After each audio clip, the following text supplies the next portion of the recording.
Bom, então, boa noite a todo mundo. Fiquei com a tarefa árdua de falar depois dessa galera sinistra aí. Falaram absolutamente tudo que eu falaria. Então, vou ter que inventar algumas coisas aqui para poder falar e poder complementar um pouco disso daí. Bom, no final das contas, eu trouxe aqui, tradicionalmente, um pouquinho do que eu vivi e lá no final eu tenho uma provocaçãozinha principalmente do aspecto de liderança, considerando aí que a gente tem pouco tempo. Deixa eu só colocar o celular aqui para acompanhar o horário, considerando que a gente tem pouco tempo também para não estourar muito, né? Se ficar ruim o som, por favor, me avisem, tá? Que a gente que eu vou vendo aqui, melhorando, se for o caso. Bom, então sou Eurípides, tem um tempinho aí que eu trabalho com design, depois eu vou falar um pouquinho sobre os aspectos gerais de como é que foi essa formatação de carreira que eu tive, e as coisas, as oportunidades que me apareceram e por que um pouco por que a minha carreira seguiu para esse caminho. Mas a ideia é que a gente possa ver aqui um pouquinho dessas questões, que são algumas questões que foram muito importantes para mim e eu tenho certeza que podem ser importantes para algumas outras pessoas também. Então, primeira coisa, o primeiro pensamento que eu trago aqui é que a ideia é que o contexto de vida importa. O que eu estou querendo falar com a ideia de contexto de vida? Eu não sou um nativo digital, né? Na minha época, nós utilizávamos, na minha época, não, na minha época do Rodrigo também, a gente usava fita cassete, certo?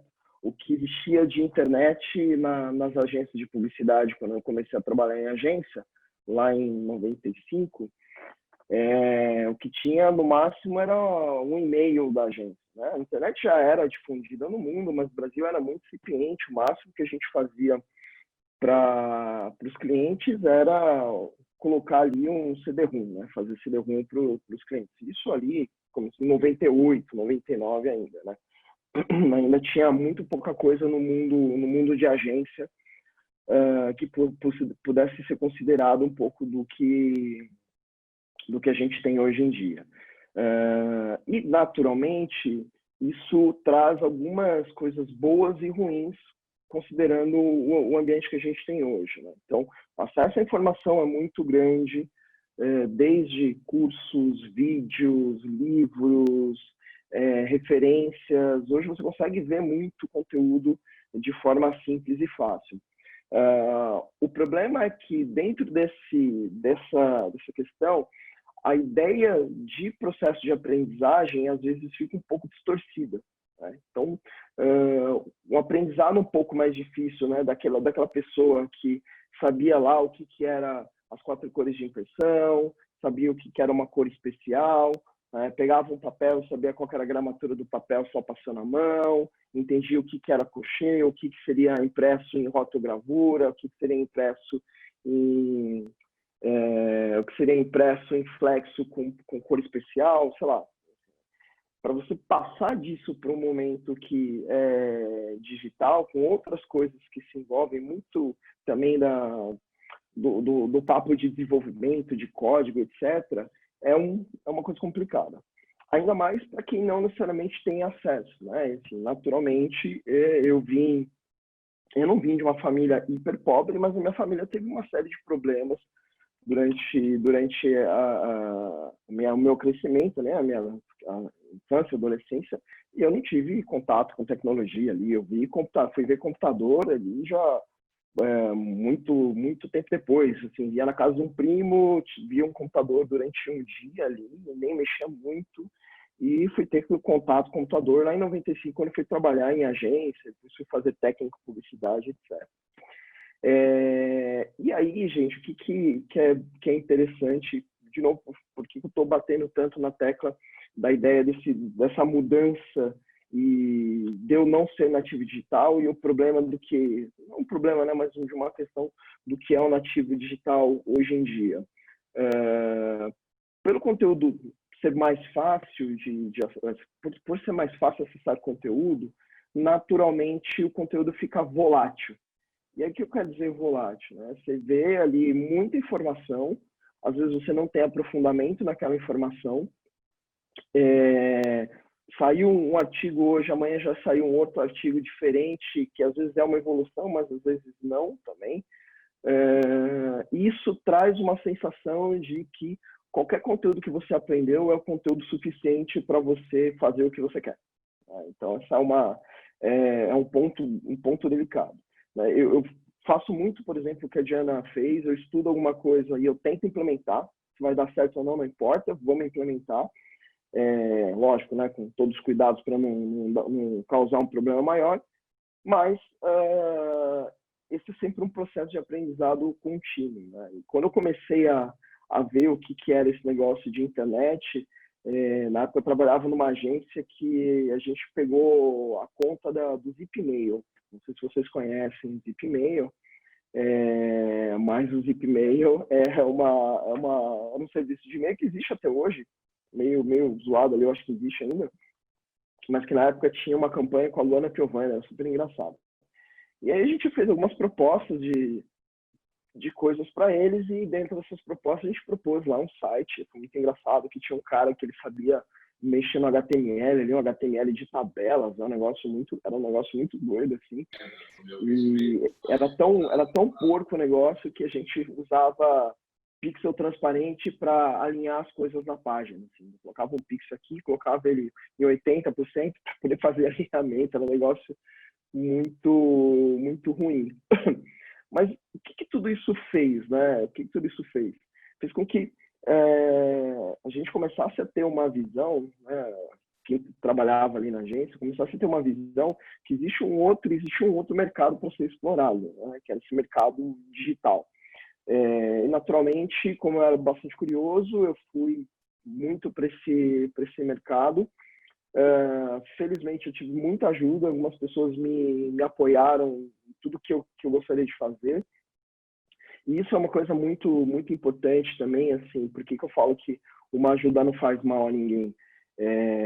Se alguém te estendeu a mão para você fazer alguma coisa, te deu um projetinho que às vezes é meio ruim, ou que liberou para você ir no evento, te emprestou um livro, pagou a sua faculdade, qualquer coisa que seja, é muito importante que você traga o retorno disso, né? Eu tive muita sorte por uma série de questões, né, gente? Eu não vou nem entrar em conceitos raciais aqui, conceitos sociais, nem vou tocar muito nesse assunto, mas esse assunto acontece e isso é bastante real e faz com que muitas pessoas tenham dificuldades para alcançar aquilo que alcançam, né? Então, por isso que, vou citando novamente o UX para mulheres pretas, que a Diana citou, é um negócio assim, mais do que importante, é necessário, por conta desse cenário, e esse tipo de ajudinha que a gente tem que colocar lá e que a gente pode buscar.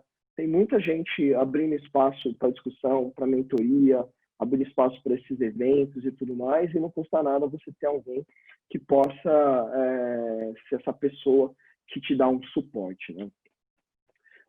De novo, a curiosidade é um fator muito importante nisso tudo. E aí, quando eu falo curiosidade, assim, né, puta, legal, eu acho que a arquitetura de informação é um negócio legal, eu vou estudar arquitetura de informação e está suficiente ou esse caminho. Mas a ideia da curiosidade, que pelo menos para mim é importante, é observar o mundo digital como um todo. Isso para mim era um aspecto super bacana e que eu tento buscar hoje também, sabe? Quando a gente olha para aonde design pode estar, e aí eu prefiro falar sempre design do que UX, né? Mas aonde a gente olha, quando a gente olha aonde design pode estar, a gente tem ali uma infinidade de coisas muito interessantes, né? E aí, por isso que eu gosto muito de olhar para coisas novas, né? Assim foi com a arquitetura de informação, assim foi com o UX, assim foi com uma série de outras coisas. E hoje em dia, naturalmente, pelas atribuições que eu tenho, eu olho para algumas coisas mais focadas em gestão ali, não só no que acontece no dia a dia, né? E isso aconteceu muito por algumas coisas que eu coloquei na minha cabeça que funcionaram para mim, tá? não necessariamente precisa funcionar para todos. Eu não sou uma pessoa muito acadêmica, aquela que decora livros, que sabe, que trata os frameworks no detalhe. Eu não sou essa pessoa. Se você me perguntar as heurísticas de Nielsen, não vou saber de cor uma atrás da outra. Eu não tenho essa capacidade de decorar as coisas desse jeito. Mas eu sei em qual momento eu tenho que aplicar cada uma delas. Então, eu busco sempre ter ali uma pasta de referências, vamos dizer assim. Estou falando de um arquivo, mas na minha cabeça ali uma pasta de referências que eu vou pegando as referências que eu preciso para os projetos. Então, eu tenho muito livro aqui em casa, eu tenho muito card de projeto. Por exemplo, eu tenho... Tá aqui, por um acaso está aqui. Tem um livrinho que é de um lugar que eu estudei, que é bem legal, chama Luma Institute. E eles têm lá um curso bem bacana, uma formação em Design Thinking e tal. E eu tenho isso daqui para o meu dia a dia. Então, olha aqui, tem minhas anotações. Quando eu preciso formatar um workshop, eu venho e pego informação daqui e tal. Por isso que essas referências, para mim, são muito importantes, né? Meus livros, as coisas que eu tenho, eu sempre trato como objetos onde eu vou lá e coleto essa informação e uso na hora que é necessário, né? Por isso que esse branch de referências é muito importante. Se a gente for olhar até um pouquinho para o que é a minha carreira, né? Eu comecei como assistente de estúdio, então eu refilava as coisinhas lá, montava os bonequinhos de folder, de revista, eu fazia essas montagens, pôster, wobbler, stopper, cortava o dedo lá no estilete, era o que eu fazia lá. E num belo dia sobrou uma oportunidade, tinha um computador, eles fizeram troca de computadores lá e sobrou um computadorzinho lá, um Maczinho, como chamava o Mac? Era um Performa? Porque eu não lembro qual que era o computador. E ali eu comecei a brincar, né, no Photoshop, que era o Photoshop que não tinha nem layers, o Photoshop 2.5. Era maravilhoso. Posso fazer uma pergunta? O pessoal aqui no chat está perguntando se você estaria passando slides, porque a gente está vendo até agora a home que você apresentou. Estou passando sim, mas vamos lá, eu vou... Deixa eu parar aqui. A tela inicial do Carreira em Design tá pregada aqui para mim. Ficou ali, beleza. Não tem muita coisa que agregar dos slides não, viu, gente? Os slides não estão bonitos como os slides do Rodrigo, nem como os da Diana. Não tem problema. Vamos lá, deixa eu fazer o seguinte aqui.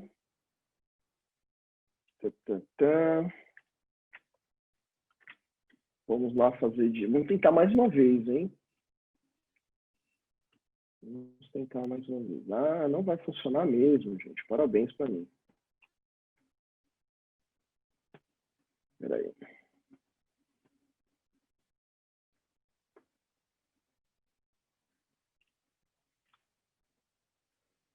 Bom, eu acho que agora vai, né?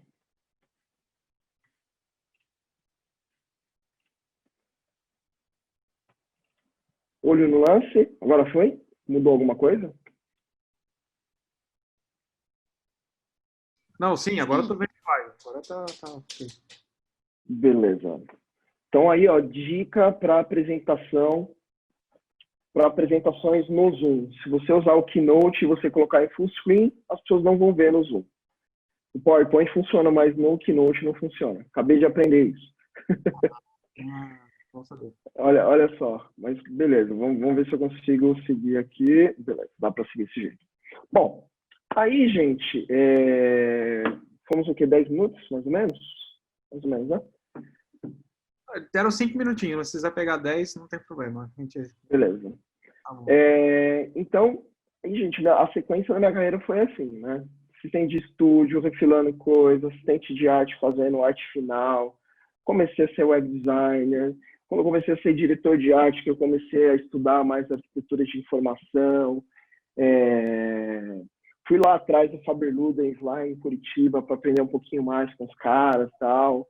Assim, por que eu trago isso daqui, gente? Porque assim, a nomenclatura ela é até usada no mercado, as pessoas olham muito para isso, mas vocês vão ver aqui, assim, é diretor de arte que vira designer de interação, depois vira UX manager, depois vira head, e, sei lá, o próximo pode ser manager de novo ou qualquer outra coisa, assim, então são nomes.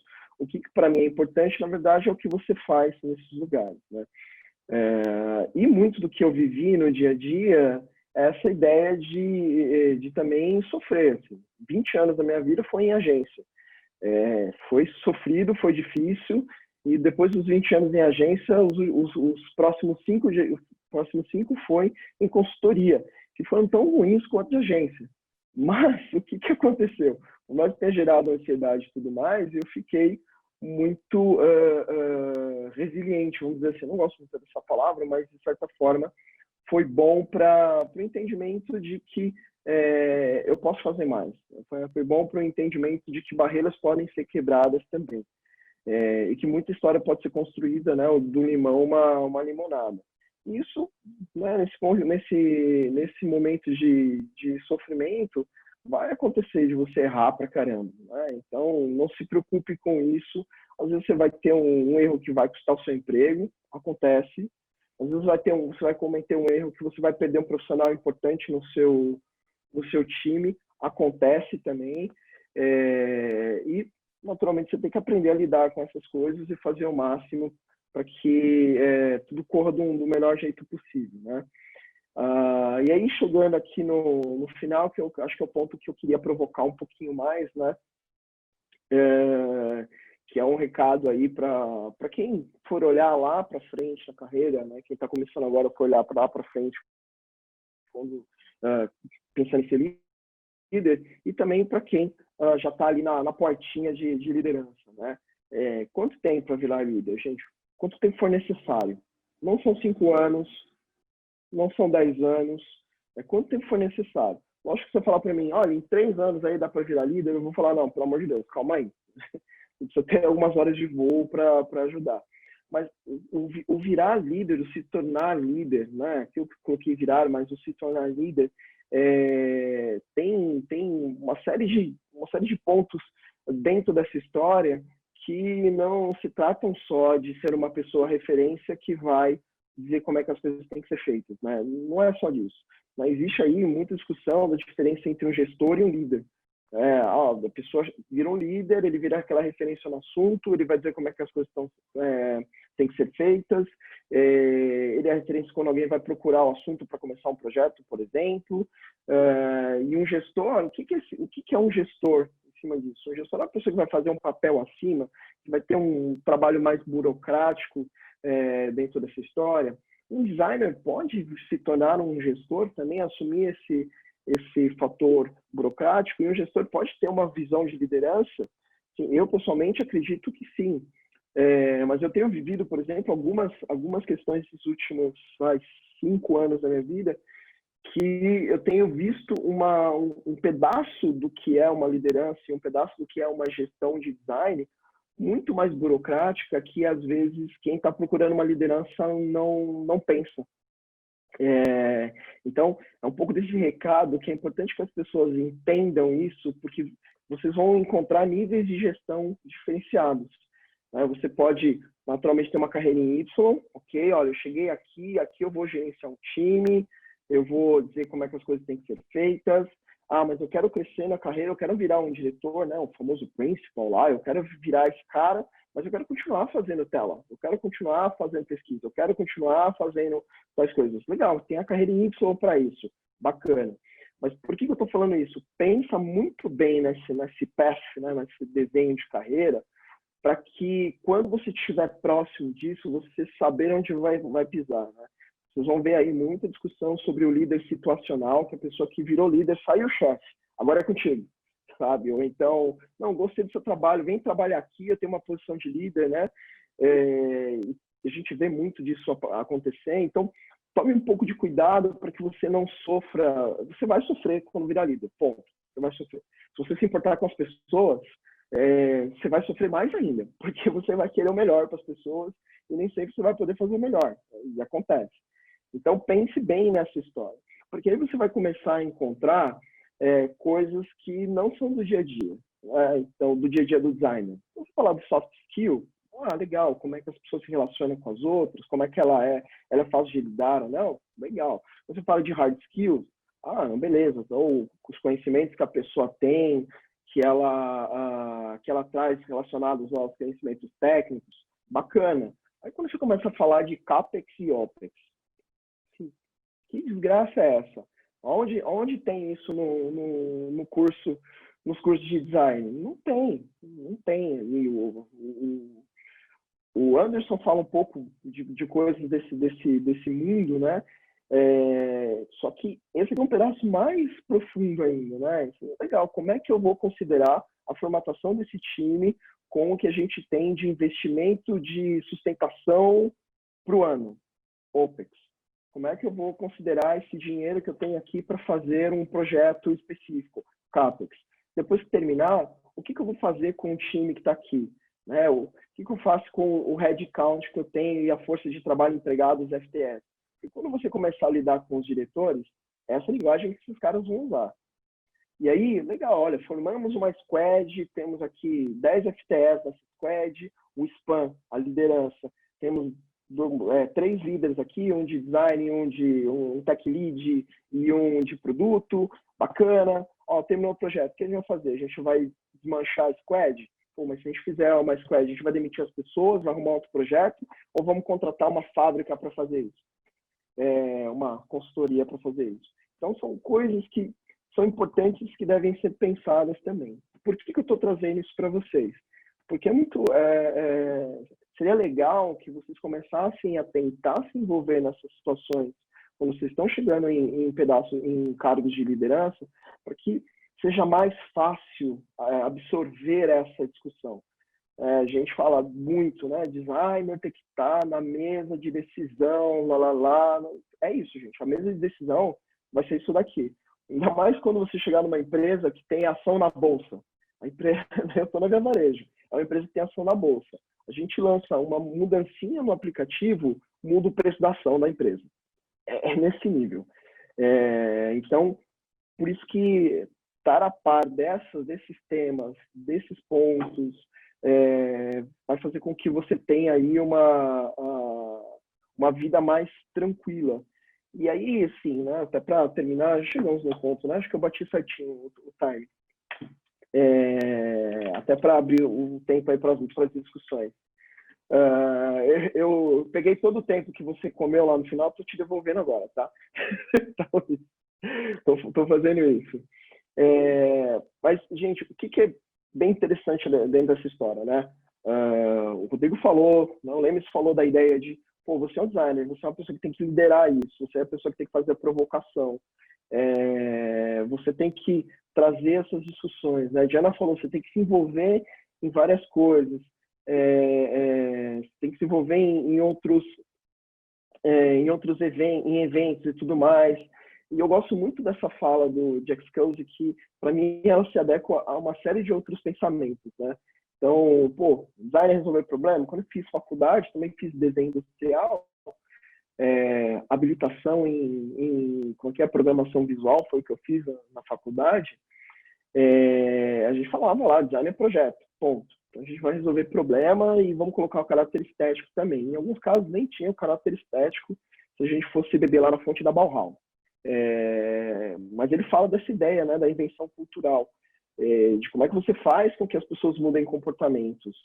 E aí, quando você chegar no papel de liderança, é isso que você vai buscar, uma mudança de comportamento. Uma mudança de comportamento dentro da empresa, uma mudança de comportamento das pessoas que estão trabalhando junto com você, uma mudança de comportamento dos usuários que estão utilizando o produto que você está oferecendo. Então, pensar a carreira lá na frente, é importante que você lembre que tem esses aspectos ali, né, que vão te ajudar ou vão até te atrapalhar no dia a dia de trabalho, né?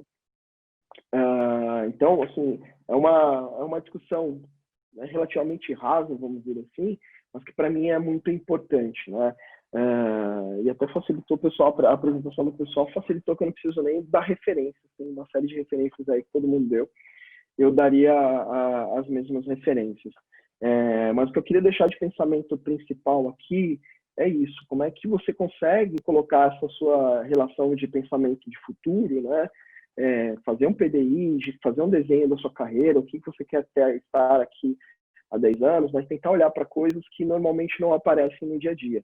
Então, falar com com outras pessoas que possam trazer essas informações, que talvez não estejam num curso, que talvez é um negócio que vai acontecer no dia a dia. Falar, Lemes, cara, qual a maior merda que deu no dia a dia do seu trabalho ali? Me conta, né? A respeito de gestão. Com certeza ele vai ter uma coisa bacana para falar. E isso vai ajudar você no processo, para você não sofrer muito. Eu sofri muito quando eu comecei a assumir papel de liderança. Tenho certeza que as pessoas também começaram a sofrer, porque você começa a ter outras questões que não é só aquele trabalho que você faz, né? Começa a ver problemas.